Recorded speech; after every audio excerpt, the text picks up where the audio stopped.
ہم اپنے علی کے سپرد کر دیا کرتے تھے، اے علی تو فیصلہ کرنا ہے، ان کے مسائل کا حل تم نے بتانا ہے اور ان کے مسائل کا حل تم نے کرنا ہے۔ ڈیوٹی ہو گئی۔ حضرت عمر پاک سرکار فرماتے ہیں کہ جب حضرت علی المرتضی شیر خدا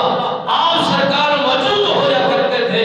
ہمارے دوروں کے اندر، ہمارے وقتوں کے اندر، ہماری قربت کے اندر ہم فیصلے نہیں کیا کرتے تھے، اس وقت علی المرتضی شیر خدا سرکار کو بلا کر فرمایا کرتے تھے، اے علی اس جوان کا یہ فیصلہ ہے، اس انسان کا یہ فیصلہ ہے، اس انسان کا یہ مسئلہ ہے، یہ مسئلے حل کر دیے جائیں، ان کے معاملات کو حل کر دیے جائیں۔ اتنی شجاعت کے ساتھ، اتنی بہادری کے ساتھ، اتنے عدل و انصاف کے ساتھ اور جس طرح پختی اور یقینی کے ساتھ حضرت علی